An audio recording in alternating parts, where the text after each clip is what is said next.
Claro, porque empiezan a llegar los primeros representantes. Este es el caso de Hugo Yasky de la CTA, también está Eduardo López, también Miguel Díaz de UDOCVA. Bueno, preguntarle, Yasky, ¿no? ¿Alguna reflexión de lo que ha ocurrido en el día de hoy en la Casa de Gobierno? Y creo que después del papelón que hicieron los diputados y diputadas del oficialismo, se completa una escena lamentable, porque la expectativa que generaron, en la que supuestamente era rever la política tarifaria, ofrecer alguna solución, termina siendo una verdadera tomadura de pelo. Yo creo que la idea de prorratear en cuotas, que después se tiene que terminar pagando el interés, sin modificar ni una coma de la resolución original, de imponerle a los que menos tienen el peso enorme de tarifas que no se van a poder pagar, porque el problema es que no se van a poder pagar. Y sobre este alineamiento, discúlpeme, Yasky, preguntarle a Eduardo López cómo va a ser un docente de la capital para pagar una tarifa, porque la idea del gobierno es, como decía Yasky, ¿no?, es prorratear una cuota, pero no se está hablando de bajar las tarifas. No, claro. El aumento que le dan a los maestros de todo el país en el año, en promedio, es 1.500 pesos. 500, 500, 500, llegás a febrero del año que viene. 1.500. De aumento de luz a mí me llegó 2.200 pesos más, que la tengo que pagar ayer. ¿Cómo nos van a dar 1.500 a futuro? No alcanza para pagar la luz. Mirá, 80% subió el pan, que es un alimento, 15% el salario. El agua, 40%, 15% el salario. El gas, 60%, 15% el salario. La electricidad, 30%, 15% el salario. Todo sube menos el salario.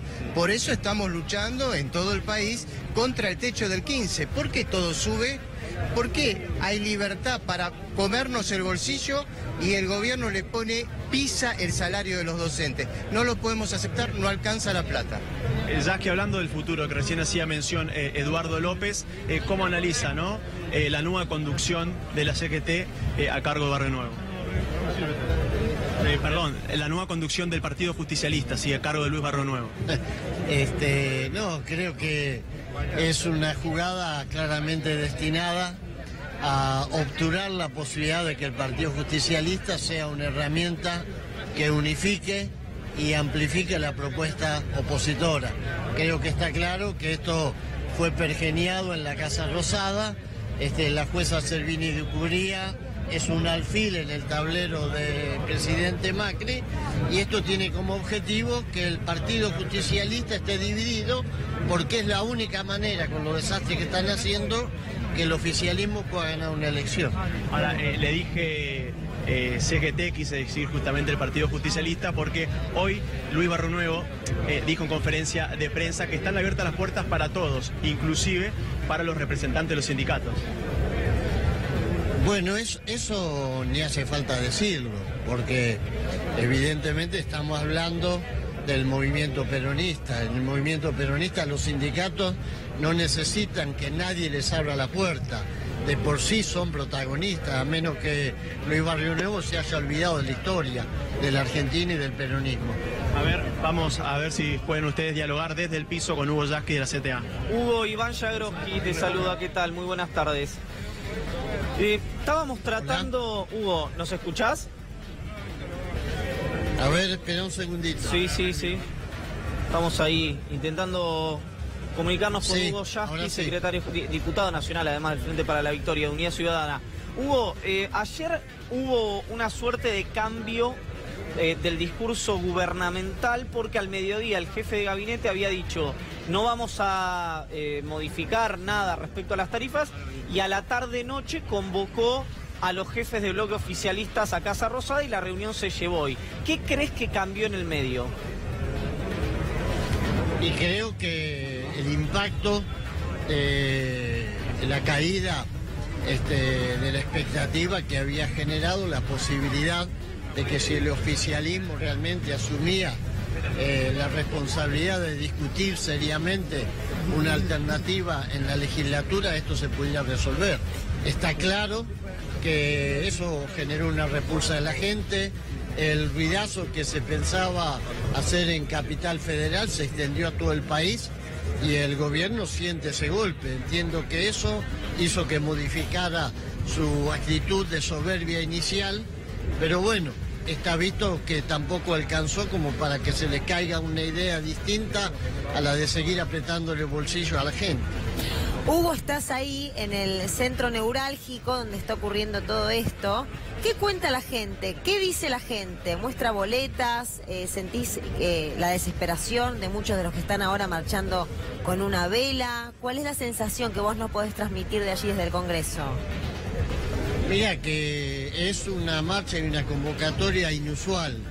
Acá hay presencia de ciudadanos comunes, angustiados, indignados, pidiendo que haya una solución, mirando a un Congreso de la Nación que fue vaciado ayer, pero esperando una respuesta.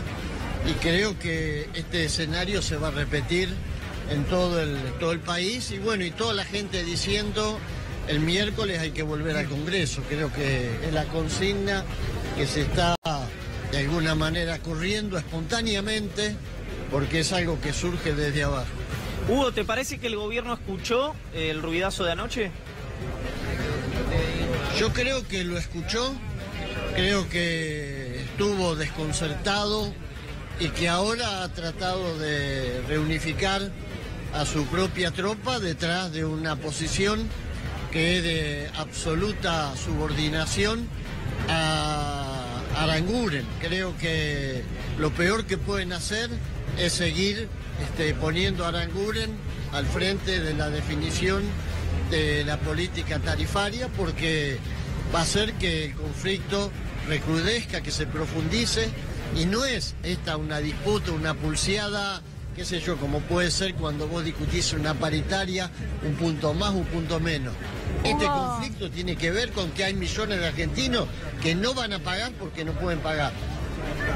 Hugo, te saluda Julia Estrada. Te quiero preguntar, porque el tarifazo tiene por momentos un análisis unilineal basado en los usuarios residenciales.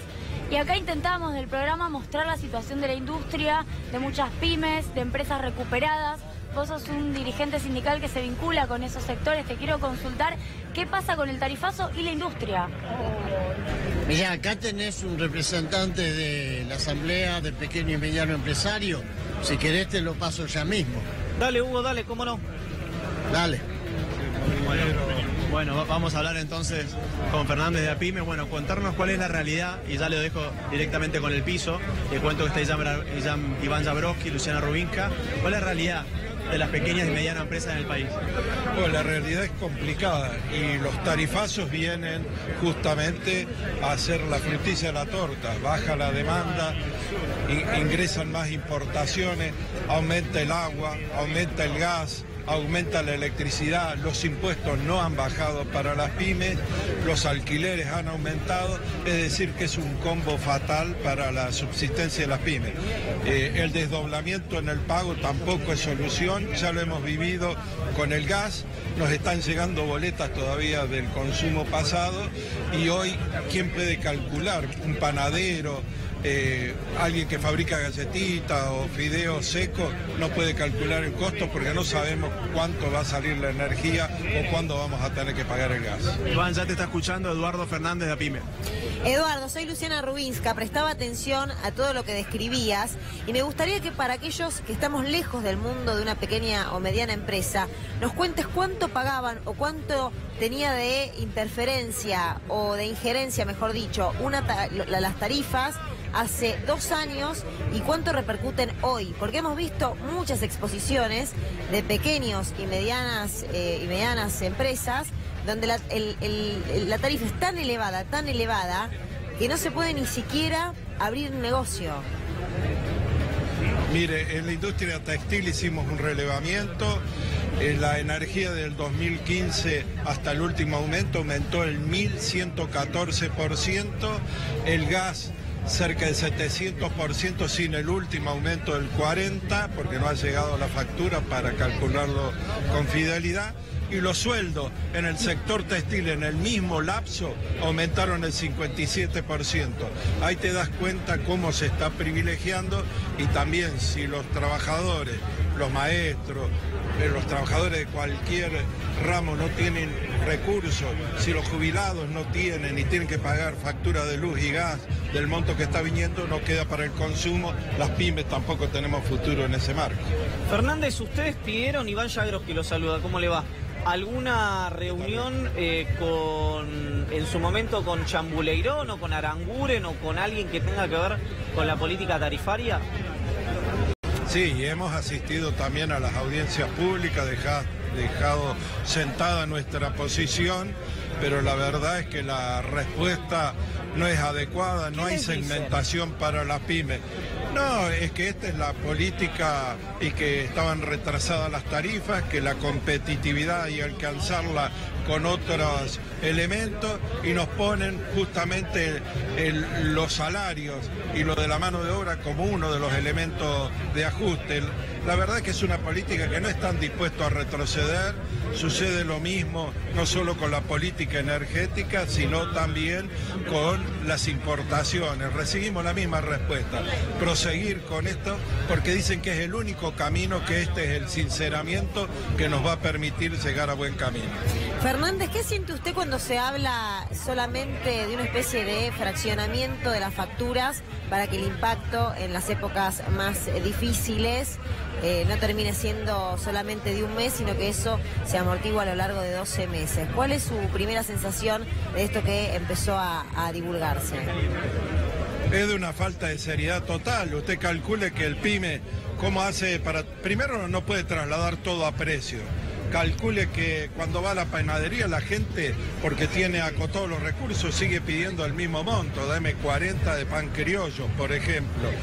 Hoy bajó la rentabilidad, es imposible, no lo podemos trasladar, pero más aún, esto es una burla, porque en el aspecto financiero tampoco tiene en cuenta la periodicidad, y más aún no sabemos si el pago en cuota está extendido a la pequeña y mediana empresa, pero ya hemos tenido la experiencia del gas de fin de año y hemos visto que los empresarios se han encontrado con facturas que no pensaban que tenían que pagar en este momento, y el desdoblamiento solamente es un factor que no deja de incidir sobre el costo de la energía, y el costo de la energía tiene que ser trasladado a precio, no puede ser trasladado en algunos casos, nos vienen las importaciones, y en el caso de producciones regionales no pueden funcionar secaderos, por ejemplo, o la industria de la cerámica artesanal a nivel del artesanado, que también ha desaparecido. Sí, yo te quería preguntar, te habla Julia Estrada, precisamente también te quiero preguntar por una de las propuestas que están dando vueltas entre los proyectos que se presentaron en el Congreso, que es eliminar el IVA a los servicios públicos. Fue muy polémico porque, claro, es el Estado nuevamente financiando. Digo, ¿qué están pensando ustedes, aparte del proyecto de congelar, que imagino que genera mayores adhesiones en el ámbito político en el cual se mueve? Mire, el aspecto fiscal sobre las tarifas es un aspecto a discutir, pero lo que está en discusión acá es la política energética, porque lo que ha subido es la base. Antes existía la misma base imponible, pero los gobiernos provinciales les están pidiendo que no incluyan impuestos municipales o provinciales, desfinanciando a los municipios. Ha causado un gran conflicto.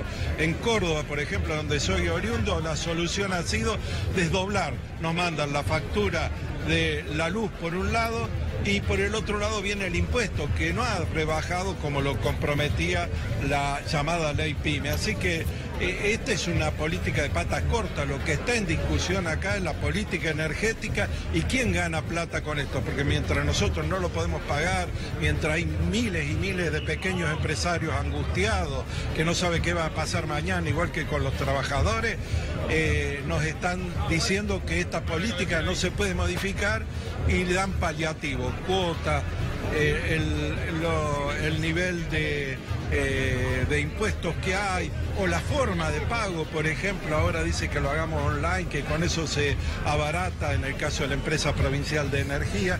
Así que decimos que es un mamarracho la política energética y que no torna certeza para las industrias ni para la pequeña y mediana empresa. Fernández, muchas gracias por su testimonio. Juan Cruz, dentro de un ratito vamos a regresar con este velazo que se inició a las 7 de la tarde y todavía sigue llegando mucha gente allá al Congreso.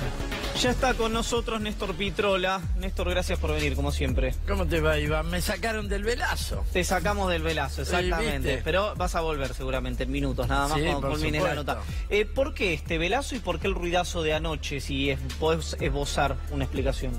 Bueno, yo creo que tenemos que apelar a la movilización popular, que es lo que finalmente puede derrotar el ajuste, puede quebrar medidas de ajuste. Es lo que pasó en su momento con el 2x1. No lo logramos con la reforma previsional, pero fue tan profundo el movimiento de los obreros a la tarde y las cacerolas a la noche que al menos postergaron la reforma laboral. Naturalmente, si vos me decís, para derrotar todo esto necesitamos una acción profunda, de conjunto, de todo el movimiento obrero del pueblo argentino. Pero estas movilizaciones son muy importantes. Ahora, la maniobra de hoy, Iván, es una vergüenza impresentable. La UCR. Claro. Es decir, esto de Carrió, la UCR y todo lo demás. Perdón, la UCR se llegó a Casa Rosada para pedir tarifa plana y se fue con intereses. Exactamente. La negociación es terrible. Bueno, Negri es un hombre inteligente, lo conozco muy bien. Le está mintiendo alevosamente a la gente, porque tarifa plana es prorratear los costos variables fijos entre todos los usuarios por igual. Vos pagás una tarifa plana de Netflix, por ejemplo, y podés ver 10 capítulos, uno, ninguno, vos pagás una tarifa plana. Esto cada uno va a pagar lo suyo, lo que consume, el mismo tarifazo, nada más que te dan en cuotas con intereses. Es una vergüenza, porque por otro lado, si vos a la familia, yo lo discuto en mi familia, yo no quiero que vayamos al supermercado a comprar mercaderías de consumo mensual, alimentos, consumo de limpieza en cuotas. Una prenda la podés comprar en cuotas porque a lo mejor la usás varios años, un año, varios años, pero no consumos que después se van a sumar los consumos de los meses siguientes. Claro. Están buscando endeudar a la familia para hacer pasar la política de Aranguren. Primera denuncia del Partido Obrero a Carrió y los radicales, que por eso ayer no vinieron a dar quórum en la sesión. Son diputados y ahora hacen de gabinete asesor de Marcos Peña y del ministro Aranguren. No tienen ninguna crisis interna. Hacen de punteros para hacer pasar el tarifazo. Y por otro lado, lo que queremos discutir en el Congreso es una política de fondo, porque acá no se han removido las bases que han llevado a la crisis energética a la Argentina. Los grupos Midland, Pampa Energía, etcétera, que se han llenado de oro. Se llenaron de oro con los subsidios, ahora se llenan de oro con los tarifazos. Son más poderosos que antes. Por otra parte, el precio de los combustibles en nuestro proyecto está atacado el problema porque ha sido liberado. Y acá se habla de la tarifa del gas y la luz que han aumentado entre 1.300 y 1.400% en 2 años, contra salarios que aumentaron en 67, lo cual es desopilante, ¿no? Y ahora nos dan paritarias con topes impuestos despóticamente desde el Ministerio del 15% para todo el año. Pero los combustibles están libres. Le han garantizado a las petroleras precios de boca de pozo que superan los internacionales y han dolarizado las tarifas de servicios y han dolarizado las tarifas de combustibles, que van con el dólar y con el precio internacional, que después de las bombas de Siria está subiendo en flecha el petróleo. Entonces acá tenemos un problema inmenso que están tratando de disimular con la maniobra de esta mañana, ¿no?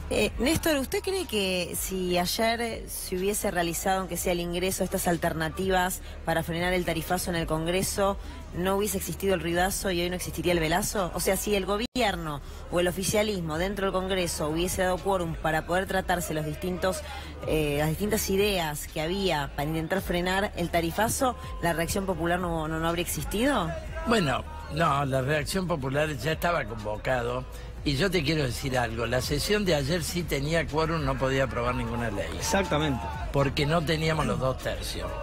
Pero es un hecho político enorme. Exacto. Sí, pero para la reacción para la gente es distinta también. Porque una cosa es dar quórum para intentar tratar algo, así no se terminara aprobando, que directamente no abrir ni siquiera la discusión. Lógico. Ellos bloquearon toda discusión. Pero tiene el enorme valor de que se les cae la careta a gente como Carrió. Lustó tampoco fue. Bueno, Olmedo, ¿no? Que es un demagogo, ha quedado retratado. Y faltaron varios otros diputados, no voy a hacer el listado porque es triste que cada uno lo busque, lo tenés por internet y ves quién estuvo y quién no estuvo. Néstor, perdón, ¿no? Lustó fue parte y quiere ser parte de Cambiemos en la Ciudad. Fue funcionario, fue embajador en los Estados Unidos. Sí, pero después hace de opositor. Alfredo Olmedo es lo que se llama, no sé si es oficialista, opoficialista, oficialista friendly, pero está más cerca del gobierno que no. Bueno, Carrió es parte del gobierno, Negri es parte del gobierno. ¿El eje no hay que ponerlo en la oposición? ¿Por qué no consiguieron los 100? No, por supuesto, pues no, eso, vos sabés que a nosotros nos critican porque criticamos a los peronistas que le han votado toda la ley del ajuste a Macri. Vos sabés que esa es la nuestra. Y acá no bajaron todos, porque si bajaban todos eran 140 diputados. Eso no te quepa ninguna duda. Faltaron opositores porque si no la sesión tenía sobrado quórum. De hecho se está discutiendo una sesión especial para la semana que viene. Ahora, nosotros la vamos a impulsar, porque no vaya a ser que con esta maniobra absurda de las cuotas no vayamos a una sesión especial porque se vuelve a pedir y juntamos el quórum. Yo creo que el ruidazo, la movilización y toda la lucha del movimiento obrero, yo mañana estoy en Neuquén, están de paro los docentes, quiero decir, tenés conflictos salariales, tenemos un paro bancario de 48 horas, es decir, las luchas obreras confluyen todas en este problema, porque es la inflación. Sí, acá no hay una inflación que el gobierno no domina. Hay una política inflacionaria, una parte de la cual es la tarifa. Sí, quiero volver a las tarifas, porque me parece que el rol que juegan los legisladores, que claramente excede a los que podamos tener desde acá el periodismo, incluso los economistas, sería muy interesante para poder acceder a algunos números de las empresas, porque yo lo que estoy viendo es que hay una opacidad, un nivel de opacidad en la discusión, en donde todos podemos estar de acuerdo en que un tarifazo de esta magnitud es insostenible para gran parte de las familias, y que hay que congelarlo, y que en realidad hay que encontrar la forma de reducir el déficit fiscal con otros mecanismos. Pero la verdad es que uno nunca termina accediendo, y me parece, viabilizando pedidos de informes, viabilizando algún tipo de presión, que hay que acceder a cuánto ganan estas empresas en términos de los aumentos de tarifas recientes. Vos hablaste de Midlin, hablaste de Caputo, hablaste de grandes nombres, bueno, de Nore, de Sur, las exprivatizadas. Sí, acá te digo lo siguiente, los pedidos de informe no los contestan. Tenemos así de pedido de informe. Bueno, ahora Carrió también pidió un informe, no los contestan. Tenemos que legislar. Hay que ir con el cuchillo al hueso en el debate de cómo se explota la energía en la Argentina. Si vamos a seguir con la mina del Turbio parada, tenemos que intervenir, porque está parada la mina del Turbio y por lo tanto no anda la usina y por lo tanto no tenemos los megavatios que se tendrían que estar produciendo allí. Es decir, tenemos que revisar toda la inversión energética. ¿Dónde ha ido la plata? Porque vos tenés razón, muchos de estos grupos... las obras. ¿Quién audita si hacen las obras? Claro, la CIGEN y demás organismos que están totalmente manipulados por el Estado, por el propio gobierno. Entonces acá hay que ir a fondo en el problema energético. Nosotros creemos que lo primero es abrir las cuentas de los últimos 20 años de estas empresas, porque vos tenés que ver qué han hecho con la plata. Ahora quieren que futuras inversiones que no sabemos si van a hacer, la paguemos los usuarios. Esto es muy claro. Además, toda junta vendría a ser, porque este nivel de tarifazo le va a entrar una cantidad de plata que vos tenés que ver dónde la van a poner. No hay ningún control, al contrario. Tenemos al presidente de la Shell al frente de la política energética argentina, y te digo más, voy a un tema de futuro. Carrió está presionando por la ley de defensa de la competencia. Ella dice que ella también tiene una política de fondo, que es ir por la ley de defensa de la competencia. ¿Para qué? Para que entren más monopolios privados en la industria energética. No quiere a YPF, Sociedad Anónima con mayoría del Estado, dominando el 70% de las acciones de Metrogas, ni dominando como domina el mercado petrolero. Es decir, que vamos para peor, porque lo que ella llama competencia son los 5 o 6 monopolios que en el mundo manejan el mercado petrolero. Néstor, saludamos y le damos la bienvenida a Pablo Garate, que es diputado provincial del Frente Renovador. Pablo, gracias por venir. No, gracias a ustedes. En la provincia iba a haber un intento hoy, corregime si me equivoco, por los 2 WhatsApp que tiré, ¿no fue muy fructuoso o sí, para frenar el tarifazo, digo? No, la realidad es que, bueno, salió, no se pudo hacer la sesión especial, bueno, fundamentalmente porque Cambiemos hasta desde lo reglamentario intentó frenarla de todas maneras posibles. Bueno, estaba el bloque del Frente de Izquierda, algunos bloques del peronismo y el bloque del Frente Renovador. Bueno, por lo menos dejamos sentado un poco una cosa que me parece que para mí es un detalle muy importante. Nosotros vemos muchas manifestaciones de la gente sobre el tarifazo a nivel nacional y pareciera que la gobernadora queda como al margen, dice no, yo como que no tengo nada que ver, y en realidad nosotros estamos viviendo un tarifazo muy fuerte también a nivel de la provincia de Buenos Aires, no solo porque, por ejemplo, el del gas impacta en la provincia de Buenos Aires, sino porque el de la electricidad y en el interior bonaerense está pegando fuertísimo, o el del agua en los distritos que tienen APSA, o incluso lo que tiene que ver con el inmobiliario de revalúo, incluso de propiedades, de gente. Entonces todo esto impacta sobre el mismo bolsillo y es el verdadero tarifazo de la gobernadora, al que nosotros pretendimos hoy poner en el centro de la escena, porque si no pareciera que la gobernadora, entre la cobertura que tiene, dice no, todo es nacional, nada es provincial. Bueno, hoy intentamos, lo vamos a intentar seguramente en la sesión ordinaria de la semana que viene, también llevar muchos de los proyectos que tenemos nosotros. Es impactante lo que estamos viendo en imágenes, pantalla tripartita con la cantidad de gente que se está movilizando hacia el Congreso, con el velazo que arrancó a las 7 de la tarde. Sí, estaba Daniel Catalano de AT.